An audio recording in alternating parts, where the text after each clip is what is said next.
안녕하세요. 서울에 살고 있는 곧 40이 되는 여자입니다.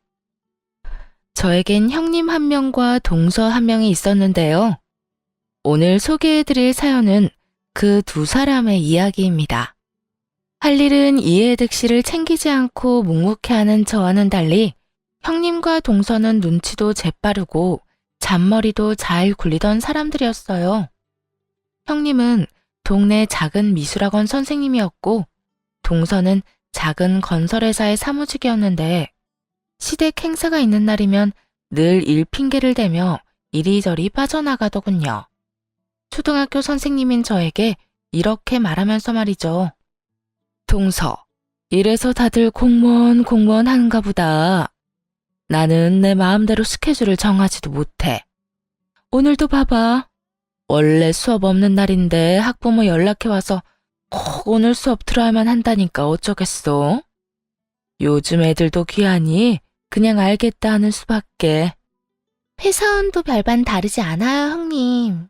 오늘 무슨 수를 써서라도 일찍 가려고 이번 주 내내 야근하면서 일 처리했는데 오늘 또 다른 일거리 주면서 야근하라고 하더라고요. 성질 난다고 때려치울 수도 없고. 어쩌겠어요? 그냥 해야지. 죄송해요. 오늘도 둘째 형님만 고생하시겠네. 단톡방에 올라오는 늘 같은 변명에 저는 화가 나지도 않는 지경이었죠. 혼자 일을 하는 것이 힘들긴 했지만 그렇다고 저도 핑계를 대며 가지 않게 되면 시모 혼자 고생할 것이 뻔하니 또 그럴 수는 없겠더군요. 두 사람은 얄미웠지만 시모는 저와 성격이 꽤 잘 맞는 분이었습니다. 누구의 편도 들지 않고 한 발 물러서 상황을 살펴보셨고 저에게 일을 떠맡기지도 않고 늘 자신의 몫은 정확하게 해내는 분이셨죠. 그날도 마찬가지였어요. 형님과 동서는 주말인데도 불구하고 일 핑계를 대며 낮 시간엔 머리카락도 보이지 않았고 시모와 제가 늘 그렇듯 일을 분담하여 준비를 서두르고 있었습니다. 매번 애들이 바쁘니 너 혼자 고생하는구나. 아니에요. 어머님이 워낙 손이 빠르셔서 제가 할 일도 별로 없는걸요. 나야 늘 하던 일이니까 몸에 익어서 그렇고 너는 아니지 않니? 처음엔 다들 와서 돕는 척이라도 하더니 1년쯤 전부턴 바쁘다는 핑계로 다 준비해 놓으면 얼굴만 비추고 가버리니 같은 변명도 한두 번이지. 어찌 그리 변명도 성의가 없는 것인지. 정말 바쁠 수도 있고 아니면 다른 일이 있겠죠. 너무 놓여 마세요. 처음엔 저도 좀 힘들긴 했는데 저도 3년 하다 보니까 이제 적응이 돼서 그렇게 힘들진 않아요. 둘째 네가 벌써 시집 온 지 3년이나 된 게야? 세월 참 빠르구나. 에휴, 어쨌거나 네가 좀 더 고생 좀 해주려무나. 내가 죽기 전엔 이 제사 더 없애주고 갈 터이니 우리 다 죽고 나면 너희는 편히 살아. 일이 고돼도 시모가 마음을 저리 헤아려 주니 위로가 되더라고요. 말 한마디에 천냥 빚을 갚는다더니 가끔 시모가 하는 공감과 위로의 말이 좋았습니다. 그렇게 시모와 이런저런 이야기를 하며 준비를 끝내고 나니 동서가 먼저 그 뒤를 형님이 따라 들어오더군요. 그리곤 약속이라도 한 듯 두 사람 다 봉투를 내밀더라고요. 수고비라면서요. 동서, 수고했어. 이거 얼마 안 되지만 오늘 몸고생했을 텐데 마사지라도 받아. 저도 얼마 안 되지만 준비했어요, 형님. 내일 맛있는 거라도 사드세요. 매번 감사하고 죄송해요. 고작 해야 10만 원. 누굴 거지로 하는 것도 아니고 매번 얼마 되지도 않는 봉투로 인사치레는 충분히 했다고 생각하는 두 사람이 그날따라 얄밉더라고요. 돈 봉투는 됐고 형님이 고생 좀 해주셔야겠어요. 동서, 형님 도와서 뒷정리 좀 해. 난 무리했더니 몸살이 오려고 해서 먼저 좀 가야 할 것 같아. 뭐? 우리 둘이 함께 이 많은 뒷정리를 언제 다 해? 동서가 있어야 빨리 끝나지. 맞아요.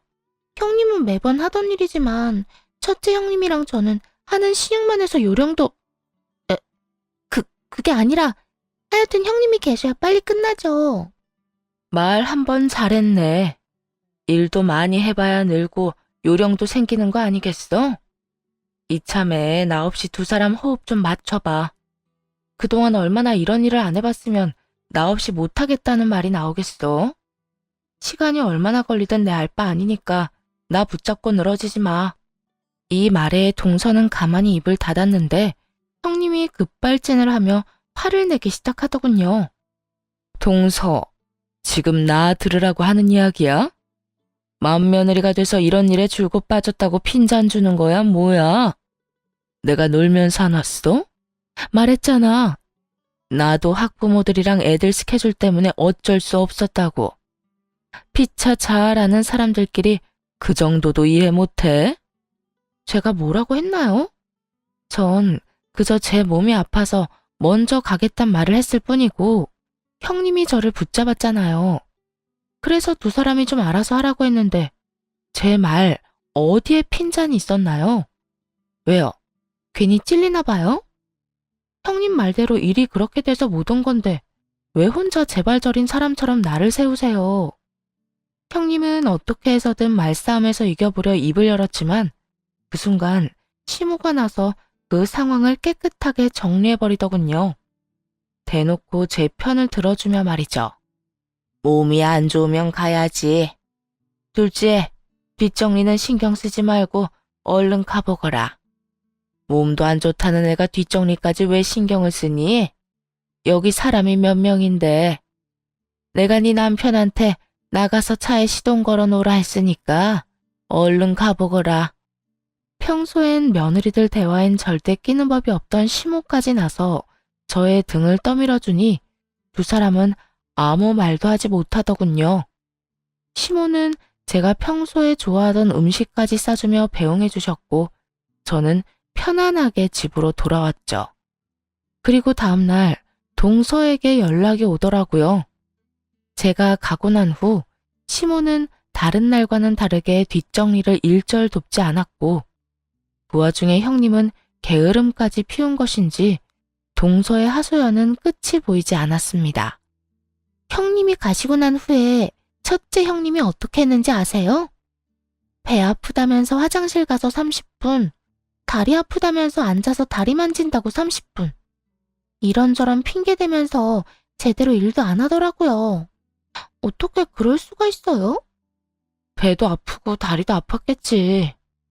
시댁 가서 뭐 하나 제대로 한 것도 없는데 아프긴 무슨? 꾀병인 거 누가 모르나? 결국 그 많은 뒷정리 저 혼자 거의 다 했어요. 형님은 어머님이 주방에 들어올 때만 급하게 뭐 하는 척만 하고요. 매번 그런 식이잖아. 하루 이틀도 아닌데 뭐 그런 걸로 화를 내? 혼자 당하니까 열받잖아요. 아니, 우리 시댁이 아무리 장남, 차남 구별 없이 아무것도 안 해준다고 했어도 맏며느리는 맏며느리잖아요. 어떻게 된 맏며느리가 그렇게 아무 일도 안 하려고 하는지. 어제는 얄밉게까지 하더라니까요. 최근 두 사람 때문에 혼자 독박으로 고생한 사람이 저라는 사실은 전혀 생각지도 않은 듯 했어요. 하소연 상대를 잘못 골라도 한참 잘못 고른 것이었죠. 그러면 그 많은 걸 혼자 다 했단 말이야? 제가 동서 편을 들어주는 듯한 분위기를 풍기자 동서는 더 흥분한 목소리로 형님을 욕하기 시작했습니다. 네, 종일 서서 혼자 설거지하고 다 닦아 정리하고 오늘 아침에 겨우 일어났어요. 다리에 알도 배고 허리도 뻐근한 게 온몸이 다 아픈 거 있죠? 큰형님, 진짜 너무하지 않아요? 그러니까 동서가 그러니 나는 어디 성한 곳이 있었겠어? 여태까지 난 그 많은 음식을 혼자 다 준비하고 만들었는데 동서랑 형님 덕분에 말이야. 동서는 그때야 하소연할 사람을 잘못했겠다는 사실을 깨달은 것인지 하소연은 그만두고 변명을 하기 시작했습니다. 그게 형님은 몰라도 저는 회사에 일이 많아서 어쩔 수 없이 늦게 온 거였어요. 마음이야 일찍 가서 같이 하고 싶었죠. 그 회사 일은 늘 시댁 행사 때마다 생기는 게 이상하긴 하지만 그렇다고 하니 믿어는 볼게. 그런데 동서, 내 입장에선 두 사람이 얄미울 수밖에 없어. 동서가 어제 그랬듯이 말이야. 형님, 기분 많이 나쁘셨어요? 나도 사람인데 기분이 좋을 리는 없잖아. 그러니까 내 심정이 조금이라도 이해되면 앞으론 일이든 잔머리든 적당히 하고 와서 좀 도왔으면 해. 나도 진짜 온몸이 다 아프거든. 네, 형님. 앞으로는 일찍 가도록 해볼게요. 그런데 오늘 제가 한 말 큰형님께 말씀하실 거 아니죠? 중간에서 말 옮기고 그런 짓 안 하시는 분이시잖아요. 그런 걱정하지 말고 평소에 일 좀 해놔. 다음 대사 때도 그렇고 김장 때도 그렇고 늦지 말고 일찍 와서 손 좀 보태려면 네, 노력해 볼게요. 굳이 보지 않아도 동서의 얼굴이 눈앞에 환하더라고요. 불만 가득한 입을 쭉 내민 그 표정이 떠올라 전화를 끊고 한참이나 웃었네요. 간만에 속이 다 시원했죠. 그 후 시댁에 크고 작은 행사가 있을 때마다 동서는 잠깐이었지만 돕는 척이라도 하려고 애쓰더군요. 물론 그 시간이 길지도 않았고 반복되지도 않았지만요. 반성의 의미보다는 혹시나 제가 형님께 자신이 형님을 흉본 것을 다 전할까 겁이 나서 하는 보여주기식의 행동, 그 이상도 그 이하도 아니었습니다. 그리고 김장철이 다가왔어요. 사람 고쳐 쓰는 거 아니라고 하더니 두 사람은 여전히 얼굴조차 비추지도 않더라고요. 자기들은 오지도 않으면서도 각자 남편들에게 덜렁 김치통만 쥐어보낸 꼴을 보는데 일은 하지 않아도 김치는 받아먹겠다는 그 시커먼 속내가 보여 배알이 다 뒤틀리는 듯 하더군요. 시모의 생각도 저와 별반 다르지 않은 듯 아들들에게 나를 세워 한 소리 하더라고요. 네 와이프들은 일은 하기 싫은데 김치는 받아먹고 싶다디? 일하지 않은 자 먹지도 말라는 말 몰라? 에이, 엄마. 그런 게 아니라 장남이 또 엄마 김치 없으면 밥을 못 먹잖아. 집사람은 학원 때문에 정신없어서 못 온다고 하니까 나라도 일 좀 돕고 김치 얻어가려고 왔지. 나도 엄마 김치 없으면 안 되는 거 잘 알잖아. 그래서 바쁜 집사람 대신 내가 대표로 왔어. 내가 대신 일하고 김치 좀 얻어갈게. 할 줄 아는 거라곤 참새처럼 입 벌려 받아먹는 것밖에 없는 인간들이 뭐든 다 할 수 있다고 어찌나 큰 소리를 치는지 화가 오르더라고요. 마침 양념도 다 만든 뒤였고 남은 건 큰 기술이 필요하지 않은 절인 배추에 양념을 버무리는 일만 남은 상황이었어요. 전 고무장갑과 앞치마를 벗어 시숙에게 주고 시모의 고무장갑과 앞치마를 벗겨 시동생에게 쥐어주며 이렇게 말했어요. 뭐든 다 하실 수 있다고 하니 뒷일 좀 부탁드릴게요. 만들어 놓은 양념 절인 김치에 버무려서 김치통에 차근차근 담고 뒷정리만 하면 돼요. 쉽죠? 재수씨, 아무리 그래도 이걸 남자 둘이 어떻게 해요? 맞아요, 형수님. 저흰 그냥 통에 담아놔 주려고 온 거라고요. 이딴 일 하려고 온 게 아니라고요. 그건 서방님 생각일 뿐이고 형님이나 동서 왔으면 두 사람 몫인 일이었을 테니까 두 사람 대신해서 온 아주버님이랑 서방님이 다 하세요. 어머님이랑 저는 나가서 좀 쉬다 올 테니까요. 그러면 수고하세요. 시모의 손을 이끌고 나오면서도 시모가 언짢아 하면 어떻게 하나 걱정했는데 표정이 저보다 더 밝더라고요. 속이 다 시원하다는 듯 유쾌하게 웃으시는데 걱정이 싹 날아가며 처음으로 고부관계를 내려놓고 사람 대 사람으로 대하며 좋은 시간을 보냈습니다. 아침부터 이것저것 준비하느라 밥도 제대로 먹지 못했던 터라 값비싼 고깃집에 가서 배도 채우고 경치 좋은 곳으로 가 커피도 한잔 했고요. 쉴 새 없이 수다도 떨다 보니 밤이 다 되어서야 시댁으로 돌아가게 되었죠.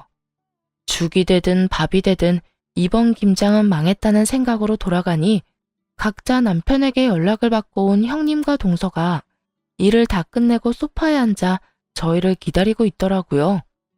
부부싸움이라도 한 것인지 남자들은 보이지도 않았고 두 사람은 사전에 계획이라도 세운 듯 동서는 시무를 데리고 방으로 들어가 버리고 형님은 저를 데리고 작은 방으로 가더군요. 동서, 이게 뭐 하는 짓이야? 남자들이 뭐 할 줄 아는 게 있다고 그 사람들한테 일을 다 떠넘기고 나가버리면 어떻게 해? 그걸 그렇게 잘 아는 사람이 남편 손에 김치통만 덜렁 쥐어서 보냈어요? 일 대신하라고요? 일을 하기 싫으면 김치 욕심이나 내질 말지. 형님이야말로 그게 무슨 치사스러운 짓이에요? 뭐? 치사? 욕심? 무슨 말을 그렇게 해? 어차피 김장 넉넉히 하는데 우리한테 나눠줘도 되는 거잖아. 동서네가 일일이 가져다주는 수고스러움이라도 덜어줄까 해서 남편이라도 보내줬으면 고마워할 줄 알아야지. 어디서 끝까지 큰 소리야? 형님이야말로 끝까지 뻔뻔하네요. 바빠서 못 온다는 사람이 남편 전화에 이렇게 달려와서 김장도 끝내고 뒷정리까지 한 걸 보니 바쁘다는 말은 다 거짓말이었나 봐요. 그건 때마침 오기로 한 애가 못 온다고 해서 겨우 시간 내서 온 거라고. 그걸 지금 믿으라고 하는 말인가요? 형님은 제가 바보라도 되는 줄 아나 봐요. 저 바보 아니거든요. 누가 동서 보고 바보라고 그랬어? 사실을 사실대로 말했을 뿐인데 왜 자학을 하고 그래? 사실은 무슨 거짓말인 거 다 알고 있어요. 매번 거짓말로 넘어가는 거 뻔히 알면서도 눈 감아줬으면 최소한 통만 쥐어서 보낼 생각은 말았어야죠. 사람 약 올리는 것도 아니고 그게 뭐 하는 짓이에요? 동서, 평소에 쌓인 게 많은 건 알겠는데 지금 너무 버릇없다는 생각은 안 해? 완전 하극상이지 하극상. 내가 서열로 보나 나이로 보나 동서보단 윗사람이야. 아무리 기분이 상했다고 해도 예의는 갖추란 말이야. 예의를 그렇게 중시하는 사람이 나이 많은 시어머니는 죽어라 일하는데 이때껏 코빼기도 안 비쳤던 거예요? 그런 말을 하려거든 평소에 행동이나 똑바로 하고서 하세요. 그딴 식으로 굴어놓고 이제 와서 위계질서 같은 것 따지면 그 말이 와닿기나 하겠어요? 코빼기도 안 비쳤다니.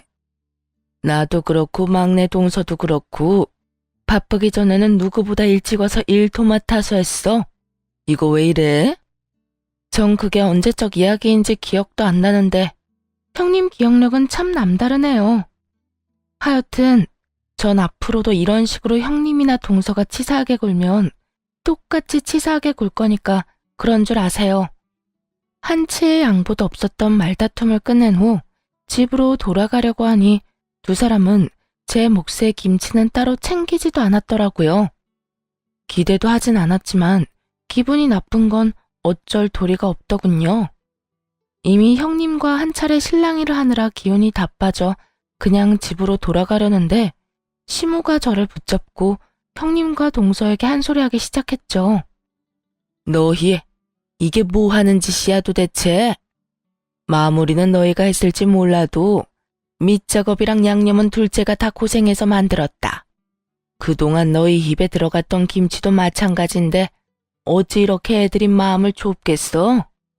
시모는 호통을 치며 김치를 다시 배분해 나눠주었고 두 사람은 아무 말도 하지 못한 채 그 상황을 지켜만 보더군요. 내 이때껏 두 사람이 뭘 하든 너희들이 일이니 아무 말 안 했는데 이런 짓은 좀 너무하지 않니? 양심도 생각도 없는 동물도 아니고 앞으로 이런 치사한 짓은 하지도 말거라. 알겠어? 단순히 김치만 두고 하는 말이 아니었습니다. 시모는 이때껏 있었던 일을 다 지켜보고 있었다는 의미를 담아 말했고 두 사람도 그 숨은 뜻을 모를 리가 없었죠. 하는 수 없이 두 사람은 저에게 억지 사과를 하고 집으로 돌아갔고 그 후 앙심을 제대로 품었는지 하는 척만 하는 신용은 점점 더 심해지더군요. 고생스럽긴 했지만 시모와 성격이 잘 맞는 편이라 시댁에 갈 때마다 고부 갈등은 없다는 걸로 위안을 삼곤 했습니다. 그러던 어느 날 집에 혼자 있던 시모가 화장실에서 넘어지는 일이 일어났어요. 다행히 큰일은 없긴 했지만 아찔한 순간이었네요. 시모는 넘어진 즉시 두 아들에게 먼저 연락을 했다고 하더라고요. 시숙은 장남이고 시동생은 그나마 제일 가까운 곳에 살았던 터라 먼저 생각이 났다고 했어요. 하지만 두 사람은 전화조차 받지 않았고 형님과 동서도 마찬가지였죠. 결국 시모는 남편에게 연락을 했고 곧장 가지 못하는 남편이 저에게 연락을 주어 제가 바로 병원으로 가게 되었습니다. 어머님, 괜찮으세요? 많이 놀라셨죠? 괜찮아. 그냥 조금 삐끗했다고 하더구나. 그나저나 또 너만 고생시켜서 어째? 학교에 있던 거 아니었어? 괜찮아요. 마침 수업도 없기도 했고 다른 선생님께 잘 부탁하고 나왔어요. 아휴, 얼마나 놀랐는지 아직도 손이 떨려요. 그런 일 생겼으면 바로 전화를 하시지. 혼자 구급차 타고 오신 거예요? 둘째 아들이랑 연락되고 나니 그때야 119 생각이 났어. 네 시아버지는 볼 일이 있어서 멀리 나가 있기도 하고 놀라서 급하게 올까봐 연락도 안 했고 말이야. 진작 119 생각이 났으면 너도 이런 고생은 안 했어도 됐을 텐데 미안하구나. 그런 말씀이 어딨어요. 고생은 무슨? 어쨌든 이왕 오신 김에 하루 이틀 계시면서 검사 좀 받으세요. 그렇게 시모는 이번에 이런저런 검사를 받았고 이틀이란 시간 동안 형님과 동서는 딱 한 번, 그것도 10분도 채 되지 않는 시간을 보내고 가버렸습니다. 물론 일이 바쁘면 그럴 수도 있다고 생각해요. 하루를 48시간으로 살아도 먹고 살기 힘든 세상이니까요. 하지만 제가 정말로 화가 났던 건 횟수와 시간이 아니었어요. 그건 바로 두 사람의 말 때문이었어요. 동서, 미리 말하는데 난 어머님 평가는 못 해줘. 허리 삐끗한 거 하루 이틀 만에 나을 것도 아니고 어머님 나이도 있으시니까 꽤 오래 갈 건데 그냥 입원을 더 하든 요양원으로 모시든 해. 저는 형님들 뜻에 따르긴 할 건데 참고로 저도 회사 일이 바빠서 연차도 못 쓰는 상황이니까 그건 감안하시고 결정 내려주세요. 심하진 않아도 어쨌든 몸이 불편한 시모를 보살피는 일, 며느리 입장에선 달갑지 않은 일이라는 건 잘 알고 있습니다. 하지만 시모를 마치 중병든 노인 취급하는 두 사람을 보는데 어이가 없어 할 말이 없더군요. 그 와중에 어떻게 해서든 피해를 보지 않으려 미리 선수를 치는 모습은 저를 더더욱 화나게 했죠. 형님, 요양원이라뇨. 어머님이 하반신 마비가 된 것도 아니고 그냥 조금 삐끗하신 것뿐이에요. 힘을 제대로 쓰지 못할 뿐이지 충분히 일상생활이 가능하다고요. 일상생활이 가능만 할 뿐이잖아. 식사도 식사지만 청소, 빨래는 또 어떻게 할 거야? 난 못해. 그렇지 않아도 우리 집 살림만 해도 힘들다고. 저도요. 저희 집도 지금 엉망진창인데 전 절대로 어머님 살림까지 신경 못 쓴다고요. 그만. 두 사람 뜻 충분히 알았으니까 이만 돌아가세요. 동서도 그만 가봐. 하늘이 두 쪽이 나도 두 사람한테 도와달라는 말 안 할 테니까. 두 사람은 만족한다는 듯 미소를 보이며 돌아갔고 시모는 퇴원을 하게 되었습니다. 퇴원하는 날에도 두 사람뿐만 아니라 그 두 아들 놈들 역시 얼굴도 비추지 않더군요. 그 후로도 시댁엔 찾아오지 않았고 예의상 연락 몇 통은 오더라고요. 시모는 티는 내지 않았지만 서운한 기색이 역력했고 남편과 제가 더욱 신경을 쓰기로 했어요. 전 몇 달 동안 시댁을 오가며 평일엔 퇴근 후 시부모님 좋아하는 음식을 사가서 저녁을 먹고 가볍게 청소와 빨래를 해드렸고 주말에는 남편과 함께 가서 지내다 오곤 했죠. 저의 이런 행동을 당연하다 여기지 않고 항상 고맙다는 말을 아끼지 않는 시모와 더욱 가까워졌죠.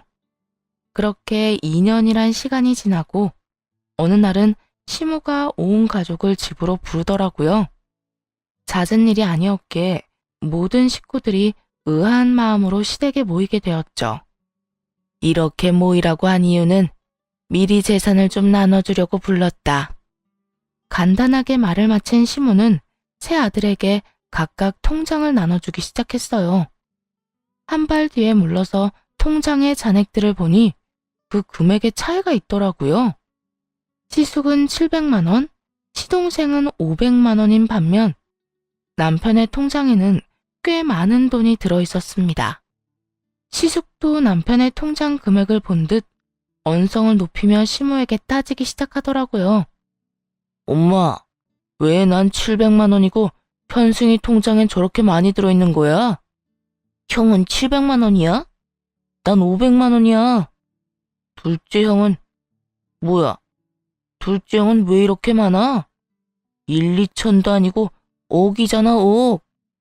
두 아들의 원성에 시모는 태연하게 이렇게 말했습니다. 그걸 몰라서 물어? 너희 통장에 든 돈은 이날 이때껏 너희가 우리한테 준 용돈 모은 돈이다. 그래도 장남이라고 막내보다 200만 원 더 줬더라. 그리고 둘째 내는 이때껏 우리한테 돈도 돈이지만 마음을 많이 써줘서 결혼할 때 받은 집값까지 보태서 넣었다. 모두들 상상하지도 못한 돈이었죠. 평소 시부모님들은 이런 말씀을 틈만 나면 했으니까요. 우리 너희한테 할 만큼 했다. 이날 이때껏 키워주고 공부도 원하는 만큼 다 시켜줬고 결혼할 때 집도 적은 돈으로 가지게 해줬으니 말이다. 그러니 더는 우리한테 기대하지 마라. 남은 우리 돈은 우리가 알아서 다 쓰고 죽을 것이니 잘 보이려고 애쓰지도 말거라. 물론 처음엔 형님과 동서는 이 말을 믿지 않고 시댁 행사에 잘 참여하며 한 푼이라도 더 뜯어내보려고 노력했었습니다. 하지만 시부와 시모는 이 말이 100% 진심이라는 듯 하나둘 처분하신 돈으로 여행도 다니고 병원도 자주 오가며 돈을 아끼지 않고 쓰셨어요. 저 이야기도 반복해서 하시기도 했고요. 작정하고 한번 쓸 때마다 꽤 큰 돈을 쓰는 시부모님들을 보며 그 추세라면 물려받을 것이 없다고 생각한 형님과 동서는 그때부터 시댁 일에 손을 놓기 시작했던 것이었죠. 시모는 아무 말도 하지 않고 새 자식과 새 며느리가 어떤 식으로 구는지 지켜봤고 그 결과가 통장에 찍힌 금액으로 나타난 것이고요. 저와 남편은 얼떨떨한 마음에 아무 말도 하지 못하고 있었고 화가 난 시숙은 시모에게 언성까지 높이며 모함을 지르더라고요. 아무리 그래도 이건 차별이 너무 심하잖아. 현승이가 엄마한테 잘해봤자 장남인 나보다 잘했겠어? 장남인 너보다 훨씬 더 잘했어. 지난 몇 년간 너희는 우리 집에 무슨 일이 일어나든 관심도 없었던 반면 둘째 내는 내가 다친 이후론 주일마다 우리 집에 와서 무슨 일이든 먼저 나서 도와주곤 했다. 평일에도 마찬가지고 말이야. 그건 우리도 마음으론 100번, 1000번 더 오고 싶었다고. 그런데 일이 바쁜 걸 어떡해? 둘째네는 둘 다 집에서 노는 애들이니? 쟤들도 일하고 바쁜 애들이야. 그리고 평소에는 그렇다고 쳐도 집안 행사에라도 너희가 똑바로 참석이나 한 적이 있니? 매번 이런 핑계 저런 핑계만 댔지. 핑계가 아니라 진짜 바빴다니까. 어쨌든 참석 안 하는 건 너희 마음대로 했듯 우리 재산 우리 마음대로 주겠다는 거니까 더는 군말하지 마. 시모의 말에 시숙은 말을 잇지 못했고 시동생 역시 입이 10개라도 할 말이 없는 상황이었죠. 화는 나지만 그 누구도 쉽사리 나설 수 없는 그 상황에 형님이 나서 급하게 반성하는 척을 하더라고요. 어떻게 해서든 시모의 마음을 돌려보려 갖은 애를 쓰며 말했죠. 어머님, 저희가 이때껏 너무 무심했던 거 인정해요. 그건 정말 죄송하게 생각한다고요. 아무리 그렇다고 해도 이건 차별이 너무 심하잖아요. 차별? 네가 한 짓은 생각지도 않고 차별이라고 말을 하고 싶은 게야? 저도 제 나름대로 최선을 다했다고요. 최선? 맏며느리라는 게 뭐 하나 앞장서서 하기는커녕 어떻게 해서든 일 한 번 안 하려고 잔머리만 굴리는 거 내가 몰랐다고 생각하니? 너 하는 꼬락선이 보기 싫어서 이때까지 집에 안 오는 것도 아무 말도 안 하는 거였다. 시모는 그간의 서운함을 쏟아내듯 숨 한 번 쉬지 않고 형님을 몰아붙이더군요. 형님은 억울하다는 표정으로 시모를 바라보았고 상황을 지켜보며 타이밍을 노리던 동서가 용서를 구하기 시작했죠. 어머님, 저희가 다 잘못했어요. 앞으론 둘째 형님네보다 더 잘할 테니까 저희한테도 기회를 좀 주세요.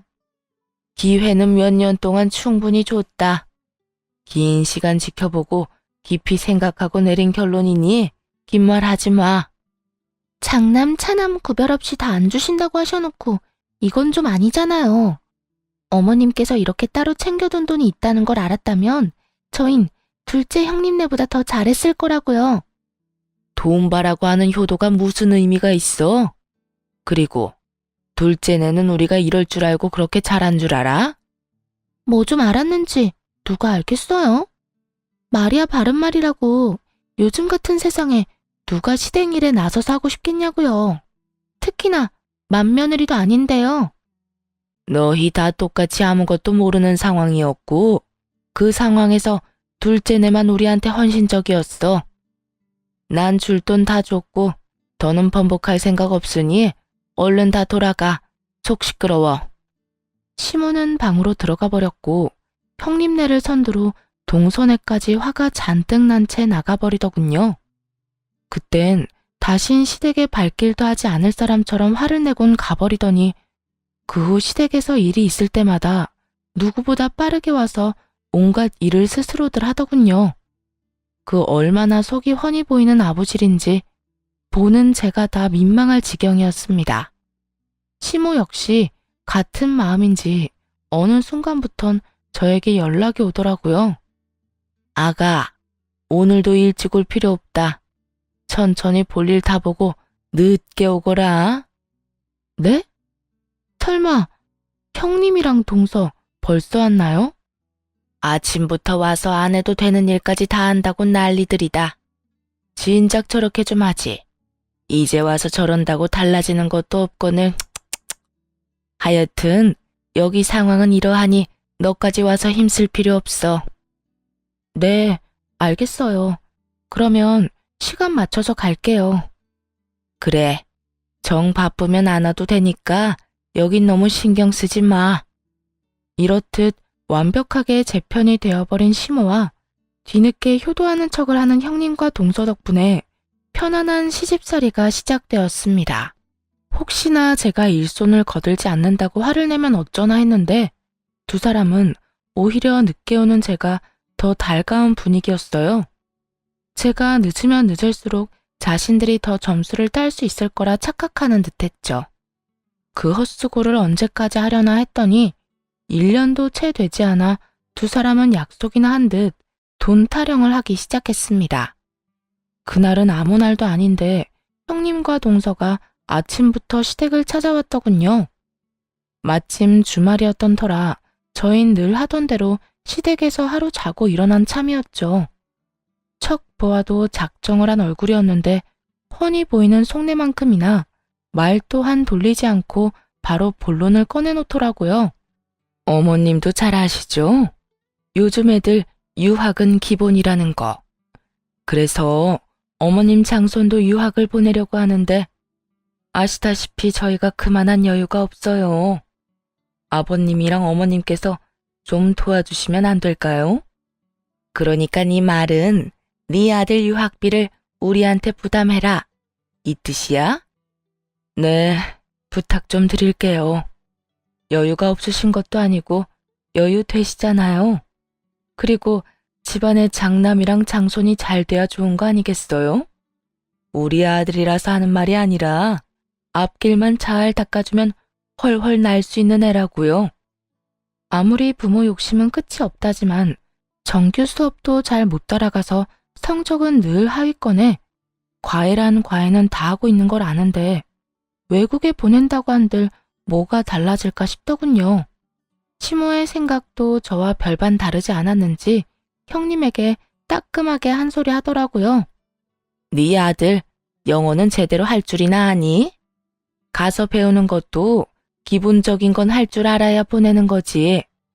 한국말도 제대로 못 알아들어서 하루가 멀다고 학교에서 연락 오는 애를 외국에 보내서 돈만 가져다 버릴 셈이야? 그러니까 유학이라도 보내보려는 거예요. 한국에서 적응 못하고 시간 낭비할 바엔 유학이라도 가면 더 넓은 세상도 보고 귀도 트일 거 아니에요. 귀가 트이기는 입도 한번 못 대고 집구석에 처박혀 있다가 돌아오겠지. 나도 이렇게 훤히 보이는데 너는 네 아들을 몰라도 너무 모르는구나. 이상한 소리 하지 말고 품에 끼고 있으면서 인간부터 만들어.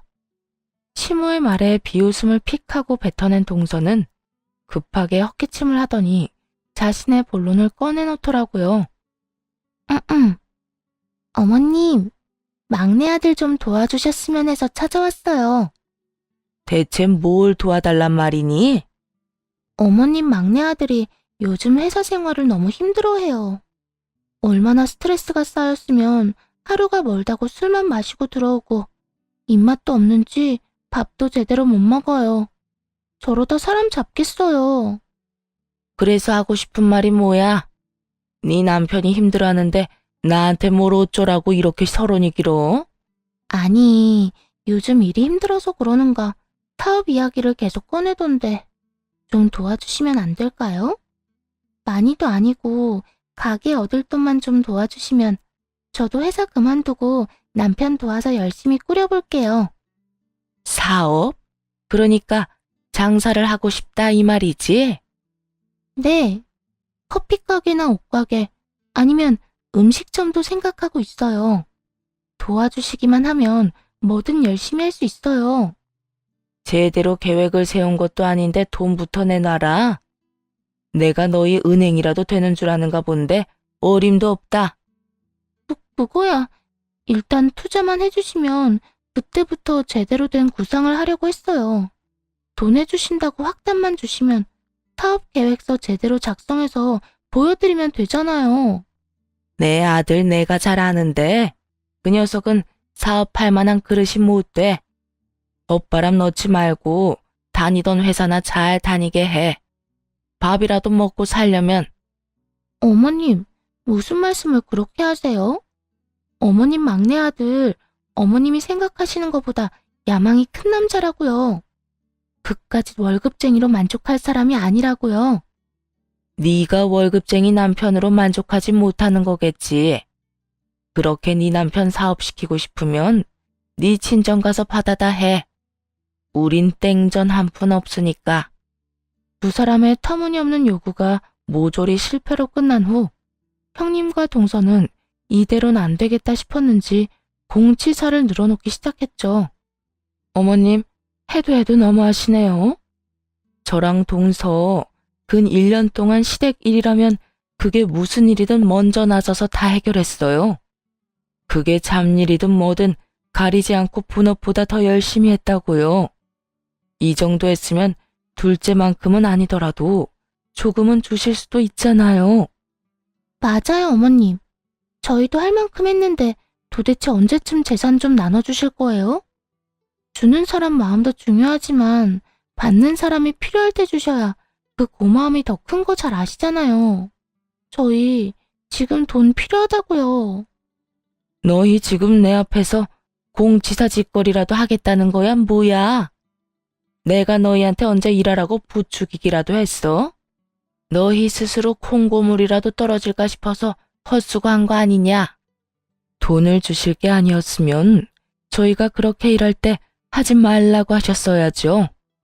일은 일대로 시키시고 돈은 안 준다고 하면 그거야말로 도둑놈 심보가 아닌가요? 도둑놈 심보?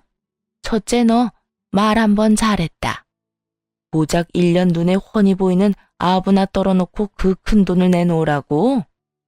내가 아니라 지금 너희가 하는 이 짓이 도둑놈 심보라는 걸 알아야지. 뻔뻔한 것도 정도가 있지. 어디서 돈 내놓으라고 큰 소리야? 시모는 한바탕 역정을 내곤 바로 두 아들에게 전화를 걸어 형님과 동서를 데리고 가라고 호통을 치더군요. 얼마 지나지 않아 두 사람이 시댁으로 들어왔고 시모는 더욱 화가 난 얼굴로 두 아들에게 고함을 내질렀습니다. 이 물건들 얼른 내 눈앞에서 치워라. 어디 마누라 앞세워서 부모 주머니에서 돈 빼내 나갈 궁리를 해? 내가 너희를 그렇게 키웠어? 그냥 보아도 시모의 화가 머리끝까지 난 것을 알겠는데 시숙은 눈치가 없는 것인지 생각이 없는 것인지 도리어 큰 소리로 화를 내기 시작하더군요. 엄마, 계속 이런 식으로 나오면 나 아버지랑 엄마 노후 책임 못 져. 장남이 괜히 장남인 줄 알아? 뭐야? 너 지금 나 협박하는 게야? 현실이 그렇잖아. 아버지나 엄마 지금보다 나이 더 먹고 힘 없어지면 어쩔 수 없이 나한테 기대야 할 텐데 그때 가서 얼마나 후회하려고 지금 이러는 거야? 맞아, 엄마. 둘째 형이 지금이야 엄마가 돈 줬으니 저렇게 잘해도 돈 떨어지고 집만 되는 날이 오면 그때도 아버지나 엄마를 잘 챙길 것 같아? 그렇게 되기 전에 우리한테도 고루고루 나눠줘야 우리도 아버지나 엄마를 잘 모실 거 아니야. 시모가 몸이 불편해 한동안 고초를 겪을 때도 단 한 번 찾아온 적도 없던 사람들이 뚫린 입으로 부모 마음에 대못을 제대로 박더군요. 시모의 두 눈엔 한심함, 실망감 등 여러 감정이 뒤섞여 있었죠. 그 순간이었습니다. 방에서 모든 이야기를 듣고 있던 시부가 무서운 표정으로 나와 곧장 두 아들의 뺨을 올려붙이더군요. 이 녀석들이 네 엄마가 알아서 한다고 나서지 말라고 해서 가만히 듣고만 있었더니 부모 알기를 뭐로 알고 이딴 막말을 하는 게야? 아버지, 저흰 그런 게 아니라 너무 둘째네만 챙기시니까 섭섭한 마음에 그랬어요. 맞아요, 아버지. 형이나 저도 요즘 아버지하고 엄마한테 한다고 하는데 그건 알아줄 생각도 하지 않으시잖아요. 고작 그거 해놓고 돈을 달라고? 그렇다면 너희도 우리한테 돈 내놓거라. 이때껏 키워주고 먹여주고 장가까지 보내준 돈, 그리고 너희 키우느라 매일같이 마음 졸인값까지 다 돈으로 환산해서 내놔. 시부는 돈 타령을 하는 두 아들에게 똑같이 돈으로 맞대응하기 시작했죠. 시숙은 물론이고 시동생까지 말문이 막혔는지 그저 원망스러운 눈빛으로 시부를 보고만 있더라고요. 시부는 그런 모습이 더욱 화가 난다는 듯 더욱 단호하게 상황 정리를 하며 선포를 했습니다. 둘째한테 줬듯이 너희 통장도 물론이 있었다. 너희가 하는 걸 보고 언젠가 주려고 했었어. 그런데 오늘 네 녀석들이 하는 꼴을 보니 그 돈으로 실버타운 예약이나 하는 게 맞겠어. 어디 부모한테 노후를 빌미로 되지도 않는 겁박이야, 겁박이. 아버지, 막내는 몰라도 장남인 저한테까지 이러시는 거 아니죠. 제사 물려받을 것도 저고 두 분 돌아가시면 제사 모실 사람도 저라고요. 형, 그런 말이 어딨어? 우리 집은 원래 장남, 차남 차별 없는 거 잊었어? 그깟 제사 나도 모실 수 있다고. 아, 제사가 걱정인 게야? 걱정하지 마라. 엄마도 그렇고 나도 그렇고 우리 죽기 전에 그 제사 다 없애버릴 작정이니. 그런 줄 알고 두 번 다시 우리 찾을 생각도 하지 마. 오늘부터 나는 아들 둘 없다고 생각하고 살 테니. 급기야 시부의 입에서 연을 끊겠단 말까지 나왔고 그때서야 두 사람을 비롯해 형님과 동서까지 무릎 꿇고 빌기 시작했습니다.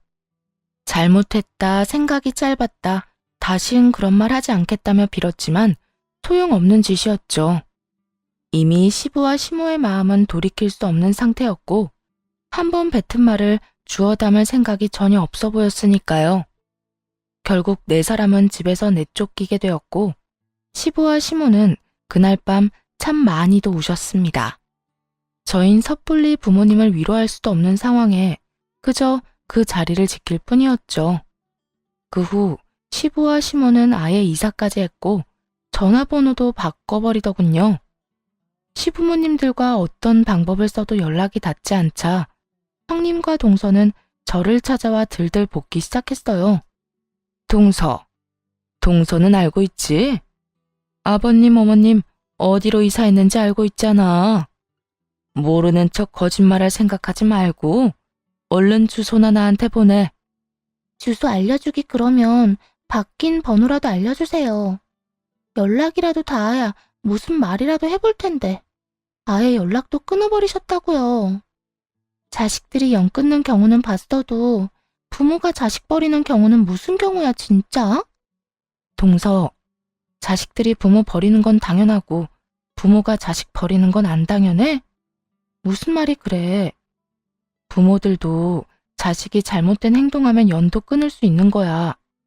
그날 네 사람 행동은 충분히 잘못된 행동이었고 말이야. 형님은 돈 받았다고 이런 식으로 나올 거예요? 난 시댁에서 돈을 주기 전에도 돈을 받고 난 후에도 변함없었어. 그건 나보다 두 사람이 더 잘 알잖아.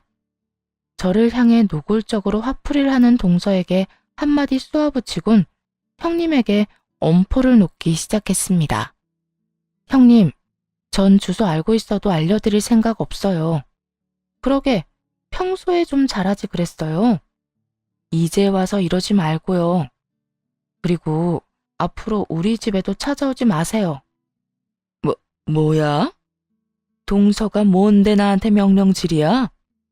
내가 계속 찾아온다고 하면 뭐 어쩔 건데? 계속 찾아와서 이래도 제 입은 열리지 않을 거고 매번 이런 식으로 저 괴롭히면 경찰이라도 불러 쫓아낼 거예요. 경찰? 동서 지금 말 다 했어? 가족끼리 이러기야? 가족이요? 언제부터 형님이나 동서가 저를 가족으로 생각했다고 그러세요? 그간 두 사람은 절 그저 일 부려먹기 좋은 종 정도로 생각했던 거 저도 다 알아요. 어머님 혼자 고생하는 게 싫어서 참았지 두 사람 생각을 몰라서 참았던 거 아니거든요. 그래서 정말 우리를 경찰에라도 신고하겠다는 이 말이야? 고작 집으로 찾아와서 몇 마디 물었을 뿐인데? 고작 아니라 이 정도면 난동이에요, 난동. 그러니까 우리 집에서 난동 그만 피우고 당장 나가세요. 한마디만 더 하면 지금 바로 경찰에 신고합니다. 그리고는 곧바로 휴대전화를 꺼내들었고 두 사람은 혼비백산하여 줄행랑을 치더군요.